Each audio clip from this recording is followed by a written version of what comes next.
बिहार में जारी सियासी सरगर्मी और तमाम अटकलों के बीच आज मुख्यमंत्री नीतीश कुमार ने पटना में पार्टी के सभी विधायकों की बैठक बुलाई। पार्टी के सांसद भी पटना पहुंच रहे हैं। वहीं आज आरजेडी के विधायक दल की भी बैठक होनी है, जिसमें पार्टी के सांसद भी शामिल होंगे। कयास लगाए जा रहे हैं कि विधायकों और पार्टी नेताओं के साथ बैठक के बाद नीतीश कुमार बिहार में एनडीए गठबंधन पर कोई बड़ा फैसला ले सकते हैं। बिहार में एनडीए गठबंधन में टूट की अटकलों के बीच जेडीयू नेता उपेंद्र कुशवाहा ऐसी खबरों को पूरी तरह से खारिज कर रहे हैं। उपेंद्र कुशवाहा ने कहा कि फिलहाल हम बीजेपी के साथ गठबंधन में हैं और जो बातें चल रही हैं वो सही नहीं हैं। हालांकि उनकी पार्टी बीजेपी के साथ कब तक गठबंधन में है, इसे लेकर उपेंद्र कुशवाहा ने कहा कि वो भविष्यवक्ता नहीं है। सोचने वाले क्या सोचेंगे, उनकी मर्जी, लेकिन गठबंधन हम लोगों का है, चल रहा है। कब तक चलेगा मामला? अब कब तक चलेगा ये, अब कोई भविष्यवक्ता तो हम है नहीं। देखिए, भविष्य कोई नहीं बता सकता। हम वर्तमान आज है, वर्तमान में हम कह सकते हैं कि गठबंधन हमारा है, चल रहा है। जो बात हम लोगों ने कही ही नहीं, उस पर फिर यह कहना कि आप लोग कर रहे हैं, हम लोग कहाँ कुछ कर रहे हैं। जेडीयू के राष्ट्रीय अध्यक्ष ललन सिंह ने आरसीपी सिंह का जिक्र करते हुए सीधे तौर पर बीजेपी पर हमला बोला। उन्होंने कहा कि आरसीपी सिंह के केंद्रीय मंत्रिमंडल में शामिल होने का फैसला जेडीयू का नहीं बल्कि बीजेपी का था। ललन सिंह ने कहा कि इस बात को खुद आरसीपी सिंह ही स्वीकार कर चुके हैं। उन्होंने कहा कि बीजेपी नहीं तय करेगी कि जेडीयू से कौन मंत्री बनेगा।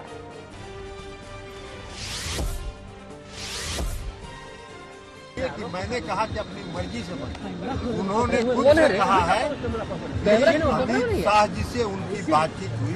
अमित शाह जी ने उनको कहा कि आप ही के नाम पर सहमति है। अरे भाई, भारतीय जनता पार्टी तय करेगा कि जदयू का कौन मंत्री होगा। तो अगर जदयू का मंत्री भारतीय जनता पार्टी तय कर रहा था तो ये तो मालूम है ना कि आप क्या कर रहे थे। बिहार में एनडीए सरकार को लेकर जारी अटकलों के बीच आरजेडी प्रवक्ता मनोज झा ने बड़ा बयान दिया। जेडीयू संघ सरकार के सवाल पर इशारों में उन्होंने बड़ी बात कह दी। मनोज झा ने कहा कि सबसे बड़ी पार्टी होने के नाते आरजेडी खामोशी से सब कुछ नहीं देख सकती। बिहार के हित में जो कुछ होगा आरजेडी वो करेगी। हम सिंगल लार्जेस्ट पार्टी हैं और single largest pre poll alliance है। उसके बाद हम बिहार में इस तरह के अस्थिरता के तत्व तो देख नहीं सकते। जाहिर तौर पर इसकी परिणति देखिए कैसे होती है। प्री पोल भी हम सबसे बड़े अलायंस पार्टनर हैं, तो जाहिर तौर पर हम चुपचाप हाथ पे हाथ धरे बिहार के में अस्थिरता के ये तत्व तो देख नहीं सकते। बीजेपी बिहार के पूरे घटनाक्रम पर नजर बनाए हुए है। सूत्रों के मुताबिक बीजेपी को नीतीश कुमार के फैसले का इंतजार है। बीजेपी नेतृत्व में पार्टी नेताओं ने बिहार के घटनाक्रम को लेकर बयानबाजी न करने को कहा है। खबर ये भी है कि प्रदेश बीजेपी के कुछ नेताओं ने नीतीश कुमार से भी चर्चा की है।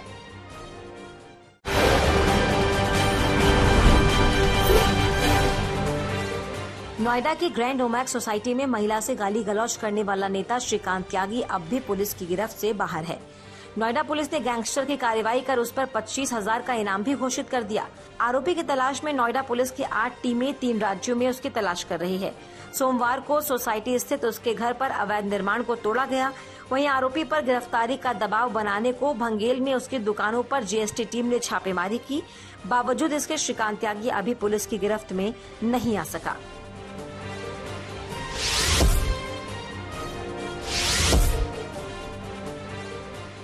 नोएडा की ओमैक्स सोसाइटी के घटनाक्रम को लेकर सीएम योगी ने सख्ती दिखाई है। सोसाइटी में महिला के साथ की गई बदतमीजी के मामले में सीएम योगी ने गृह विभाग से रिपोर्ट मांगी। सीएम योगी ने साफ निर्देश दिया कि आरोपी और दोषी पुलिस वालों के खिलाफ सख्त एक्शन लिया जाए। इस मामले में इंस्पेक्टर इंचार्ज, एक सब इंस्पेक्टर, 4 कांस्टेबल को सस्पेंड किया जा चुका है।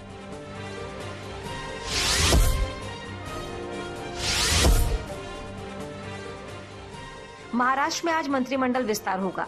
सुबह 11 बजे शिंदे गुट और बीजेपी के 14 विधायक मंत्री पद की शपथ लेंगे। उप मुख्यमंत्री देवेंद्र फडणवीस को महत्वपूर्ण गृह विभाग दिए जाने की संभावना है।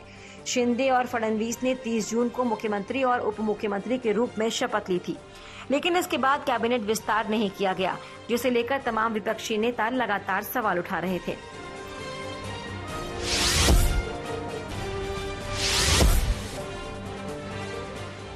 योगी सरकार में मंत्री राकेश सचान को अवैध असलहा रखने के मामले में 1 साल की कारावास की सजा सुनाई गई है। इसके साथ ही 1500 रुपए जुर्माना भी लगाया है। हालांकि सचान जेल नहीं जाएंगे। उनकी पहले से कोर्ट में बेल एप्लीकेशन भी लगी थी।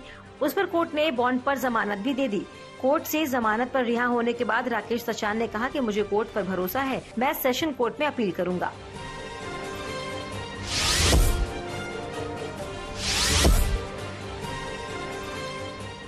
सत्ताईस वर्ष पुराने बहुचर्चित जीआरपी सिपाही हत्याकांड में जौनपुर की कोर्ट ने पूर्व सांसद उमाकांत यादव समेत 7 लोगों को उम्र कैद की सजा सुनाई है। खोटान विधानसभा से 3 बार विधायक और मछली शहर से 1 बार सांसद रह चुके उमाकांत यादव, उनके ड्राइवर राजकुमार यादव सहित 7 लोगों को 6 अगस्त को दोषी करार दिया। 4 फरवरी 1995 को जौनपुर के शाहगंज रेलवे स्टेशन पर जीआरपी सिपाही अजय सिंह की हत्या के मामले में पूर्व सांसद उमाकांत यादव और उनके गनर समेत 7 लोगों पर दोष सिद्ध हुआ था। घटना के समय उमाकांत यादव मौजूद थे।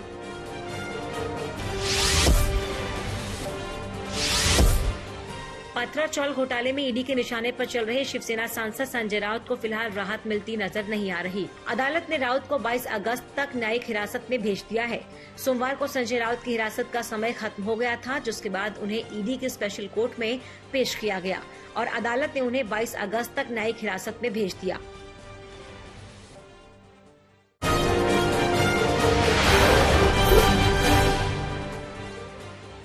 देश में आज बड़े पैमाने पर हर घर तिरंगा अभियान की शुरुआत हो रही है।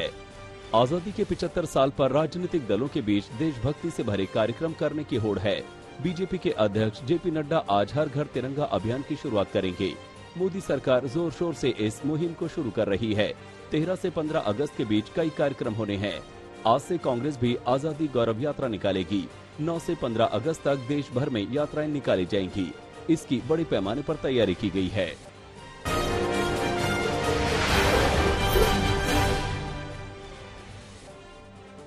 यूपी में भी आज से भारतीय जनता पार्टी 15 अगस्त स्वतंत्रता दिवस तक प्रदेश में हर घर तिरंगा अभियान चलाएगी।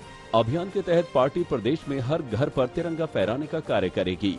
पार्टी के प्रदेश से लेकर बूथ तक के पदाधिकारी व कार्यकर्ता जुटे हुए हैं। पार्टी 9 व 10 अगस्त को प्रदेश के सभी 1918 मंडलों में तिरंगा यात्रा निकालेगी, जिसमें जनप्रतिनिधि, पार्टी पदाधिकारी व कार्यकर्ता सम्मिलित होंगे।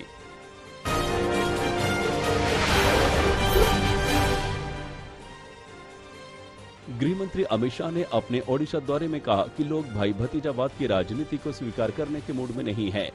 परिवार आधारित पार्टियों को या तो खुद को बदलना होगा या चुनावी हार का सामना करने के लिए तैयार रहना होगा। मोदी @20 पुस्तक के ओडिशा अध्याय का विमोचन करते हुए शाह ने कहा कि वंशवाद, तुष्टीकरण और भ्रष्टाचार ने इस देश की राजनीति को प्रभावित किया है।